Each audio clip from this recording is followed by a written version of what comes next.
ఏమంటారు, మొన్న ఇలా దిగుతోంది ఫ్లైట్ దిగుతుంటే చూశాను పైనుంచి కిందికి, షికాగో పెద్ద నగరం, మా నాయన షికాగో. అదవుతుందా మీకు? You have a different feeling. అక్కడి నుంచి మళ్ళీ ఎగిరాను, డాలస్కి వచ్చాను, డాలస్ చూసి మా నాయన డాలస్, ఇది అర్థమవుతుందా మీకు? బండి తోలుకుంటూ వస్తా ఉంటే రాజమండ్రి, మా నాయన రాజమండ్రిది. You have a different feeling. నేను పాపిని, నేను పరలోకం పోవాలి. ఏంటిది? మతంలో పడి ఉంటే అలాగే ఉంటావు. కానీ నీ రాజు ప్రతినిధి నువ్వు నడుస్తా ఉంటే నీకు ఎలా ఉండాలి తెలుసా?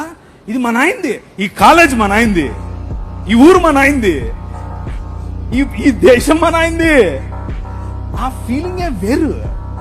సుప్రీంకోర్టు మెట్లు ఎక్కితే, నేను సుప్రీంకోర్టులో ఒక బిల్ వేసాను, ఒక రిట్ పిటిషన్ వేసాను. అంటే భారతదేశం మొత్తంలో కూడా యాంటీ కన్వర్షన్ బిల్ పెట్టాలి అని ఒకడు పెట్టేట్లే విద్యార్థి అని.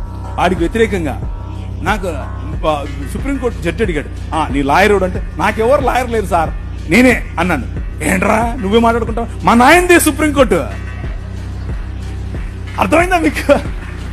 మా నాయనదే. My king still lives. నా రాజు ఇంకా బతికే ఉన్నాడు. ఎవరికి భయపడింది? ఆ కాన్ఫిడెన్స్ వేరు, ఆ లైఫ్ స్టైల్ వేరు.